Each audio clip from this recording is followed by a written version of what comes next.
Konsep dasar forex pada dasarnya sama dengan transaksi jual beli lainnya. Jadi ada sini saya berikan contoh yaitu konsep dari jual beli. Di sini ada penjual yaitu B dan A adalah pembelinya. Saya contohkan di sini menggunakan produknya yaitu sapi. Ya. Ini antara A dan B terjadi transaksi. Nah, kemudian setelah deal, pihak pembeli membayarkan sejumlah uang sesuai dengan kesepakatan ke pihak B. Nah, ini adalah salah satu transaksi jual beli sederhana. Transaksi di sini mudah dilakukan karena masing-masing antara penjual dan pembeli mempunyai mata uang yang sama.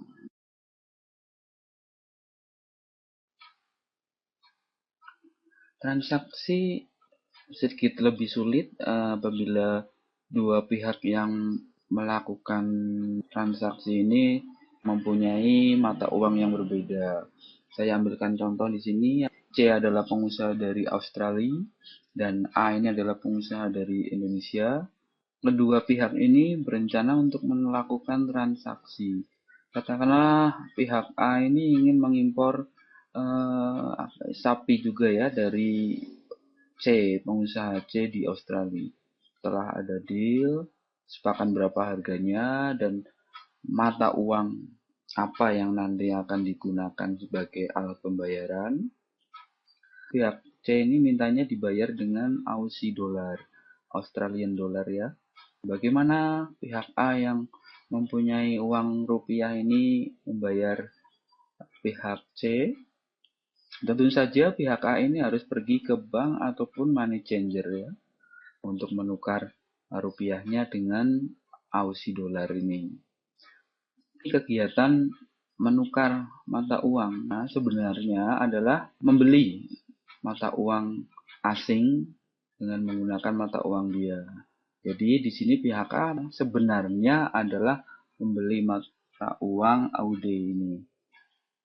Kebutuhan akan tukar menukar mata uang asing inilah maka yang menyebabkan munculnya pasar baru yang disebut sebagai pasar forex ataupun forex market ya.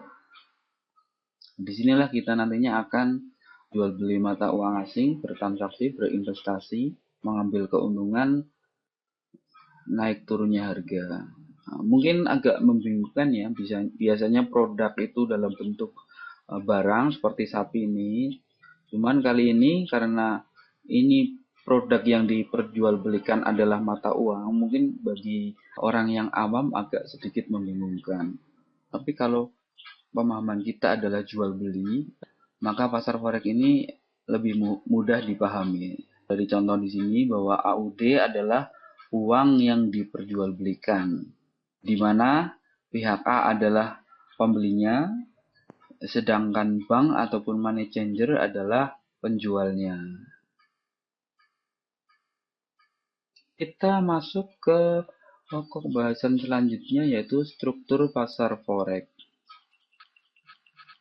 Kita mungkin sudah mengenal beberapa contoh dari pasar investasi yaitu seperti Bursa Efek Jakarta, London Stock Exchange maupun New York Stock Exchange. Ketiga pasar investasi ini strukturnya adalah terpusat. Dia punya lokasi di satu tempat. Jam kerjanya pun dia mengikuti jam kerja dari masing-masing kantor ya. Lalu apa bedanya dengan struktur dari pasar forex ini? Pasar forex ini strukturnya adalah desentralisasi, dia tidak ada pusatnya. Pada dasarnya adalah pasar forex itu merupakan interkoneksi antar bank secara elektronik, yaitu ada bank-bank besar yang terkoneksi secara elektronik atau biasa juga disebut sebagai interbank network ini. Nah, ini bank-bank besar terkoneksi secara elektronik membentuk pasar tersendiri yang disebut sebagai pasar forex. Bank-bank ini juga mungkin menjadi jalur dari bank-bank kecil misalnya.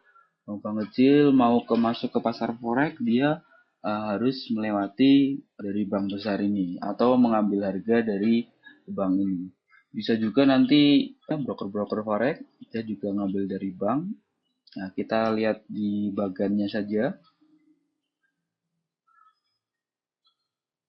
Nah, ini adalah bagannya. Kita lihat di sini. Bank-bank masuk ke ICN ini, Electronic Communication Network. Nah, dia tidak mengambil satu jalur bank ini. Itu artinya dia biasanya membandingkan harga antara ICN 1, ICN kedua, dia harganya bagus mana, biasanya yang paling murah dia ambil. Di broker juga seperti itu, dia ngambil nggak cuma dari bank 1, bank 2, bank 3, ada beberapa bank sekaligus dia ambil, mana harga yang terbaik dia akan ambil. Broker ini menjadi jalur bagi kita retail trader ya. Jadi, untuk masuk ke pasar forex kita melewati broker. Ini adalah struktur dari pasar forex yang tipenya desentralisasi. Selanjutnya kita tentang siapa saja yang ada di pasar forex ya, partisipannya siapa saja. Yang pertama jelas pasti adalah bank ya. Bank adalah partisipan utama, baik bank besar maupun bank kecil. Yang kedua adalah perusahaan komersial. Nah, ini adalah perusahaan yang biasanya bertransaksi ataupun operasionalnya antar negara ya, karena dia akan membutuhkan mata uang asing. Perusahaan komersial ini masuk ke pasar forex, dia tidak bermaksud untuk mengambil keuntungan dari naik turunnya harga, tapi dia memang karena kebutuhan dia akan mata uang asing. Ini adalah perusahaan komersial. Yang selanjutnya adalah perusahaan investasi. Perusahaan ini memang khusus ya dia untuk mengambil keuntungan dari naik turunnya harga. Di sini contohnya adalah fund management. Dia mengelola dana investasi dari para investornya. Tentunya dia targetnya adalah memperoleh profit dari naik turunnya harga. Yang keempat adalah perusahaan forex non-bank. Ini adalah saya contohkan di sini adalah broker ya, ataupun money changer. Ini perusahaan dia juga punya tujuan untuk memperoleh profit dari naik turunnya harga ataupun sebagai jalur dari para investor-investor yang ingin masuk ke pasar forex. Selanjutnya adalah bank sentral. Oke, bank sentral ini bisa dikatakan sebagai stabilisator. Dia sangat punya kepentingan dengan naik turunnya harga, dengan rate ataupun dengan kurs dari mata uang yang dia kelola. Jika harga sudah menjadi bahan spekulasi dari para spekulan, biasanya bank sentral ini akan melakukan intervensi. Saya ambilkan contoh intervensi dari bank sentral ini, yaitu ini adalah contoh efek loncatan harga ataupun spike yang terjadi akibat intervensi bank sentral. Ini adalah tanggal 6 September 2011. Ini Bank Sentral Swiss atau Swiss National Bank melakukan intervensi. Saya sedikit flashback sebentar ya, mengapa Bank Swiss ini melakukan intervensi. Ini bahwa mata uang Swiss ini sudah terlalu kuat terhadap mata uang lainnya, terutama euro dan US dollar, diakibatkan dari para spekulan yang terus spekulasi harga Swiss franc ini. Akhirnya pada tanggal 6 September ini Bank Sentral Swiss melakukan intervensi, yaitu dengan mematok harga rate euro CHF ini sebesar 1,2. Akibatnya apa? Bisa kita lihat di sini ada spike harga sebesar 900 poin lebih. Ini hanya dalam 1 jam, H1 ya, kita lihat di sini H1. Kalau dilihat di M15 mungkin hanya 15 menit sudah nyampe, udah spike sampai 900 poin. Ini adalah efek dari intervensi. Biasanya kalau mata uang suatu negara, ibaratnya negara itu kuat ekonominya, dia akan berani melawan para spekulan. Jika tegas, biasanya negara tersebut akan disegani para spekulan, dan selanjutnya para spekulan tidak berani spekulasi harga lagi. Kalau kita lihat yang USD CHF ini, kita lihat ada spike-nya pada hari yang sama sebesar sampai hampir 600 poin ya, merupakan spike yang sangat besar. Ini adalah contoh dari salah satu efek intervensi dari bank sentral. Kita lanjutkan ke partisipan selanjutnya adalah retail trader. Tidak jauh-jauh kita para trader adalah contoh dari retail trader, yaitu trading secara eceran.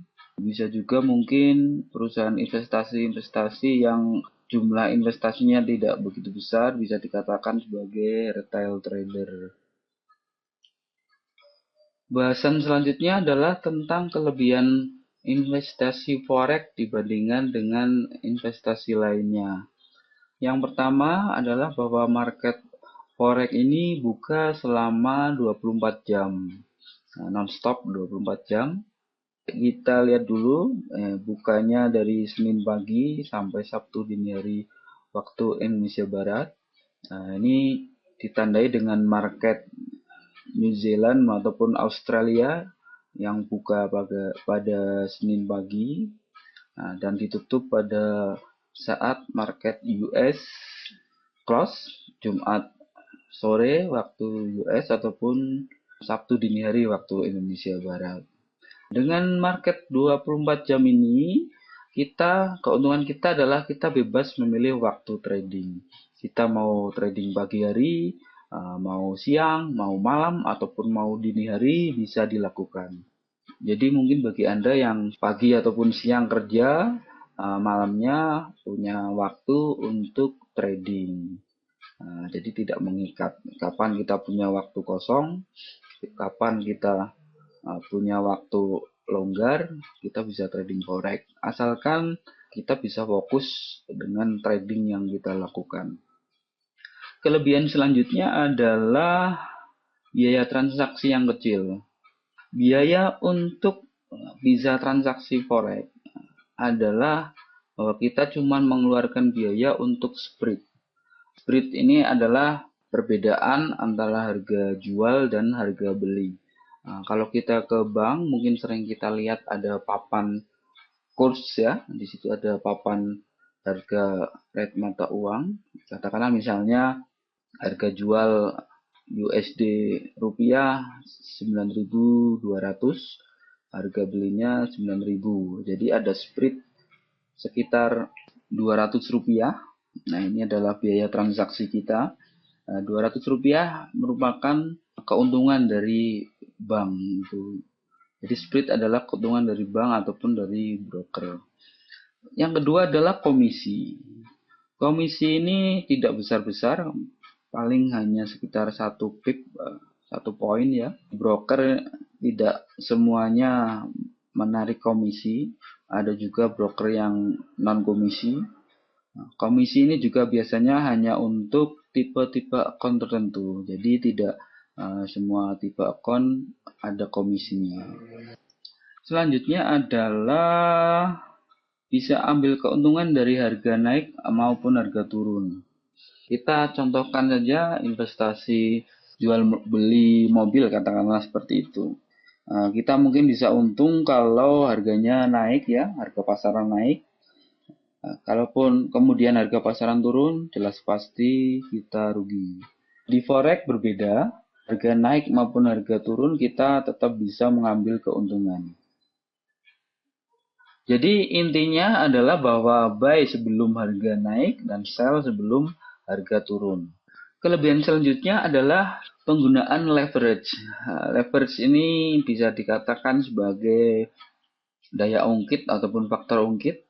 Jadi dengan uang yang kecil kita mampu mengontrol uang dalam jumlah besar. Efeknya apa? Dengan adanya leverage ini, modal yang digunakan untuk investasi menjadi kecil. Biaya awal investasi menjadi kecil. Namun, efek dari penggunaan leverage yaitu investasi forex menjadi investasi yang high risk dan high reward. Artinya apa? Forex menjadi investasi yang beresiko tinggi. Nah, mungkin pemahaman tentang leverage ini nanti akan lebih jelas di video tentang leverage ya. Ada video tersendiri karena ini sangat penting. Saya buat video tersendiri. Kelebihan selanjutnya adalah high volatility, yaitu saya contohkan di sini Euro USD per harinya ranknya adalah 90 sampai 150 pip. Ini merupakan rank yang sangat lebar, apalagi trading dengan menggunakan leverage. Dari sekitar rank ini, swing yang terjadi sekitar 500 sampai 700 pip. Untuk lebih jelasnya kita lihat di contoh ini adalah batas hari, awal hari, ini batas akhir hari. Kita lihat dari puncak atas sampai puncak bawah. Ini adalah rank satu hari sebesar, coba kita lihat, 132,7 poin, cukup besar.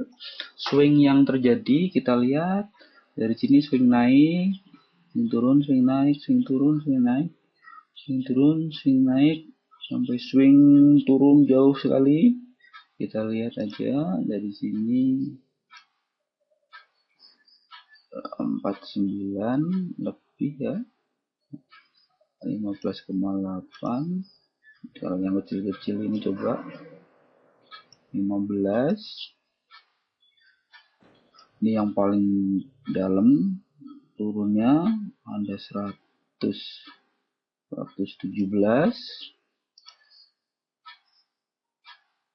Ini naik lagi 28, turun lagi sekitar 28 juga kayaknya, 28, 30 ya, 31 dan seterusnya. Ini swing ini perharinya sekitar 500 sampai 700 poin. Ini di forex, bahwa dari pengalaman saja ya, bahwa 30 pip, 30 poin saja setiap harinya secara konsisten, rata-rata satu hari itu 30 poin saja kita dapat. Kita sudah bisa hidup dari forex. Itu saya alami sendiri. Secara sederhana kita berpikir bahwa sehari ada 500 sampai 700 pergerakan pip.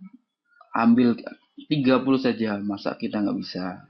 Inilah yang perlu kita pelajari lebih dalam tentang forex, bahwa kesempatan sangat besar sekali karena pergerakannya sangat besar sampai 700 pip. Nah, kita ambil 30 saja sehari, sudah cukup bagi kita hidup di forex.